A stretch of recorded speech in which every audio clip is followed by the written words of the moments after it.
नमस्कार दोस्तों, स्वागत है आप सभी का हमारे YouTube चैनल टेक्निकल विवेक में। मेरा नाम है विवेक और आप देख रहे हैं टेक्निकल विवेक। तो दोस्तों, जो यह आज का वीडियो होने वाला है, इसमें हम बात करेंगे कि जो इंस्टाग्राम, फेसबुक, ट्विटर, जो ये सोशल मीडिया के जो प्लेटफॉर्म है भारत में, जो इनकी कल से ही चर्चा हो रही है बैन होने के बारे में कि ये बैन होगी। तो उसी के बारे में आज हम बात करेंगे, इन्हीं की खबरों के बारे में कि क्या ये सच में बैन होगी, किस खबर में कितनी क्या सच्चाई है। तो इसी के रिगार्डिंग हम बात करने वाले हैं। तो वीडियो को पूरा देखना, और अगर आपने अभी तक हमारा चैनल सब्सक्राइब नहीं किया तो सब्सक्राइब कर देना। अगर वीडियो आपको पसंद आए तो वीडियो को लाइक कर देना। तो हम आज बात करने वाले हैं इन्हीं के बारे में। तो चलिए दोस्तों, वीडियो को स्टार्ट करते हैं।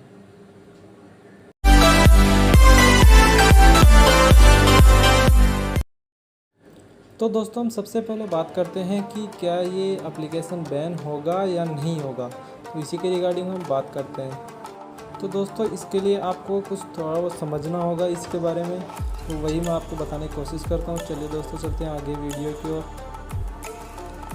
तो दोस्तों, मैं आपको इन्फॉर्मेशन के लिए बता दूं कि भारत में जो जितने भी जो सोशल मीडिया के जो प्लेटफॉर्म है, जैसे फेसबुक हुआ, इंस्टाग्राम हुआ, ट्विटर हुआ, जो भी सोशल मीडिया के जो प्लेटफॉर्म है उनको प्रोटेक्ट करता है आईटी एक्ट के तहत। ये 79 जो एक्ट है वो तो दोस्तों, कहने का मतलब जो ये है कि जो आईटी एक्ट के तहत जो सेक्शन 79 है, ये जो सोशल मीडिया जो जितने भी सोशल मीडिया के जो प्लेटफॉर्म है, इंस्टाग्राम, ट्विटर वगैरह, इनको ये प्रोटेक्ट करने का कार्य ये आईटी एक्ट के तहत जो 79 जो सेक्शन है वो करता है। तो दोस्तों, मैं आपको एक प्रकार से समझाऊँ कि ये किस तरीके से प्रोटेक्ट करता है। तो जैसे कि मान लो कोई यूज़र है, उसने कुछ पोस्ट किया फेसबुक पे, या फिर अफवाह वगैरह या कोई गाली पोस्ट कर दी, गाली वगैरह, तो जो ये इस प्रकार से इसको प्रोटेक्ट करेगा कि जैसे किसी ने भी पोस्ट किया तो उसका जिम्मेदार वो पोस्ट करने वाला यूज़र होगा, नहीं कि वो प्लेटफॉर्म जिस पर पोस्ट किया गया है, इंस्टाग्राम, फेसबुक, वो प्लेटफॉर्म बिल्कुल भी जिम्मेदार नहीं होगा, वो यूज़र जिम्मेदार होगा जिसने पोस्ट किया है। तो इस प्रकार से ये जो आईटी एक्ट के तहत जो सेक्शन 79 है वो इस प्रकार से इसको प्लेटफॉर्म को जो प्रोटेक्ट करता है। तो दोस्तों, होगा क्या यदि ये जो सेक्शन 79 की प्रोटेक्शन ये इन पर से हटा दी जाए, तो होगा ये कि जैसे जिसने भी गाली पोस्ट की है तो वो तो जिम्मेदार होगा ही, और जिस प्लेटफॉर्म पर पोस्ट की गई है जैसे ट्विटर या फेसबुक, तो वो प्लेटफॉर्म भी इसका जिम्मेदार होगा। तो इस पर क्रिमिनल केस वगैरह जो हो सकता है यदि इसकी प्रोटेक्शन सेक्शन 79 की प्रोटेक्शन यहाँ से हटा दी जाए, तो इसलिए ये 79 इसको प्रोटेक्ट करता है। तो दोस्तों, हुआ क्या कि फरवरी महीने के शायद से 25 तारीख को एक रूल आया था इंडिया में, भारत सरकार द्वारा जारी किया गया था, जो कि information technology guideline and digital media SSC code rules 2021 के तहत लाया गया, जिसके अंतर्गत यह नियम लागू किया गया, जिसमें जो सोशल प्लेटफॉर्म है, इंस्टाग्राम, ट्विटर वगैरह, जिनके मतलब जो सोशल प्लेटफॉर्म है जिनके यूजर मतलब 50 लाख से ज़्यादा है, उन सभी के लिए ये रूल लागू किया गया, जिसके अंदर यह। तो दोस्तों, इनको 3 काम करने थे, जिसके अंदर जो पहला काम था उनको 3 ऑफिसर नियुक्त करने थे, जो कि मतलब इनका सारा कामकाज देखेंगे। किसी को कोई प्रॉब्लम होती है तो वो इनसे संपर्क कर सकते हैं जो प्रॉब्लम को सॉल्व करे।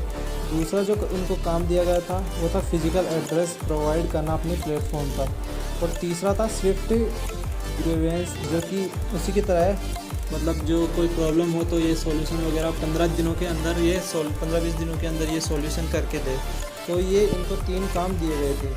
तो दोस्तों, ये इनको 3 काम दिए गए थे, तो ये इनके लिए कोई बड़ी वाली बात तो थी नहीं, ये आराम से कर सकते थे। 3 ऑफिसर भी नियुक्त कर सकते थे, अपना फिजिकल एड्रेस प्रोवाइड कर सकते थे प्लेटफॉर्म पर, और ये जो तीसरा काम भी ये कर सकते थे अपना। लेकिन मतलब जो हुआ क्या कि आज 26 मई यानी कि आज इसकी लास्ट डेट है, और अभी तक भी इन तीनों इंस्टाग्राम, फेसबुक, ट्विटर, इन तीनों प्लेटफॉर्म में से किसी ने भी ये कार्य नहीं किए। मतलब जो इनको कार्य दिया गया था इनका इन्होंने पालन नहीं किया, और किसी भी एप्लीकेशन, जो तीनों एप्लीकेशन में से किसी ने भी ये कार्य नहीं किया। तो भारत जो इंडियन गवर्नमेंट उन्होंने इनको ये काम दिया था, तो इन्होंने नहीं किया। टाइम पीरियड आज लास्ट डेट है, तो बिल्कुल भारत सरकार के पास पूरा का पूरा अधिकार है कि वो इन तीनों एप्लीकेशन को भारत में बैन कर सकती है। तो ये बात तो दोस्तों आगे की बात यह है कि जो ये तीनों प्लेटफॉर्म है ये इंडियन गवर्नमेंट से क्या है कि मतलब जो इनका टाइम पीरियड है वो 3 महीने न करके 6 महीने करे।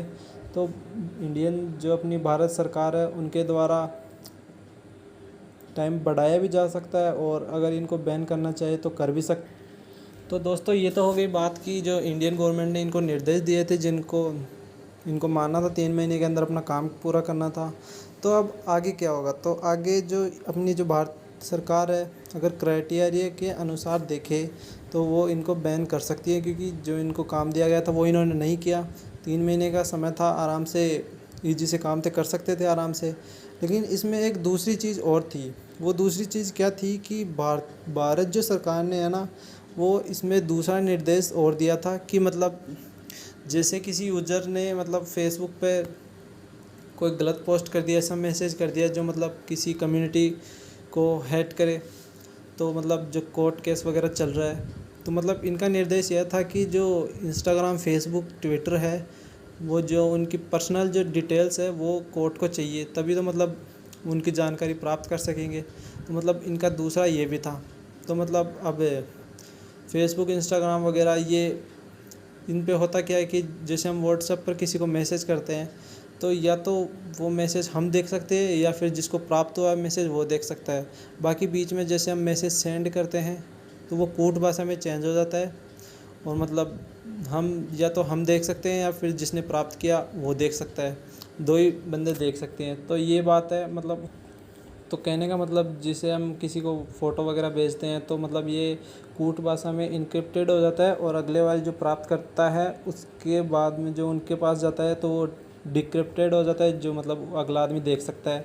तो उसी के बारे में मतलब ये था कि निर्देश कि ये इनको प्रोवाइड किया जा सके, मतलब प्लेटफॉर्म द्वारा इनको पर्सनल डिटेल्स दी जा सके, तो ये निर्देश भी था। तो इसमें अगर ऐसा होता है कि मतलब जो प्लेटफॉर्म अगर इनको पर्सनल डिटेल दे गवर्नमेंट को, तो मतलब ऐसा भी हो सकता है कि मतलब ये जो इंडियन गवर्नमेंट है अपनी मिसयूज भी कर सकती है, तो ये भी एक दूसरा ऑप्शन है। क्योंकि दोस्तों ये प्राइवेट पॉलिसी है मतलब, तो इसका मिसयूज किया जा सकता है बिल्कुल। ये तो मतलब ये था इसका सिस्टम, ये जो सारी बातें थी मतलब इनको काम दिया गया। फिर मतलब दूसरा निर्देश ये भी था कि मतलब पर्सनल डिटेल्स दी जाए। तो मतलब अब ये मेन मुद्दा यह था कि भारत सरकार कर क्या सकती है। तो भारत सरकार ये कर सकती है कि या तो ये हो सकता है कि ये बैन हो सकते हैं, या फिर ये हो सकता है कि बैन नहीं हो सकते, क्योंकि इन तीनों जो एप्लीकेशन है इनमें से किसी भी क्राइटेरिया को फॉलो नहीं किया है तो बिल्कुल भारत सरकार इनको बैन कर भी सकती है। बाकी एक एप्लीकेशन है जो ट्विटर का इंडियन वर्जन है जिसका नाम है QKOO, मतलब इसने फॉलो किया है। तो मतलब जो ये तीनों एप्लीकेशन है इन्होंने फॉलो नहीं किया है कोई भी क्राइटेरिया, तो बिल्कुल बैन कर सकती है। या फिर ये हो ये सकता है कि इनको टाइम बढ़ा के भी जा सकता है। तो देखते हैं, इंतज़ार करते हैं क्या होता है। तो दोस्तों आपको एक और बात बता दूं, जैसे ही कोई ऑफिशियल नोटिफिकेशन आता है तो मैं आपको बता दूंगा। और आपको एक और बात बता दूं कि जो कई लोग बोल रहे हैं व्हाट्सएप भी बैन हो सकता है, तो अभी तक तो कोई चांस नहीं है व्हाट्सएप बैन होने का, क्योंकि ये इंडियन गवर्नमेंट को स्टेटमेंट पूरा देता है। तो अभी तक तो कोई चांस है नहीं कि व्हाट्सएप भी बैन हो जाए। बाकी भारत सरकार द्वारा जो किया जाए बता दूंगा अगर नोटिफिकेशन आएगी तो वीडियो कैसा लगा दोस्तों, आपको वीडियो को लाइक करना, चैनल सब्सक्राइब नहीं किया तो सब्सक्राइब करते जाना। ठीक है दोस्तों, मिलते हैं नेक्स्ट वीडियो में। कमेंट में बता देना कि वीडियो कैसा लगा। बाय बाय दोस्तों, मिलते हैं नेक्स्ट वीडियो में।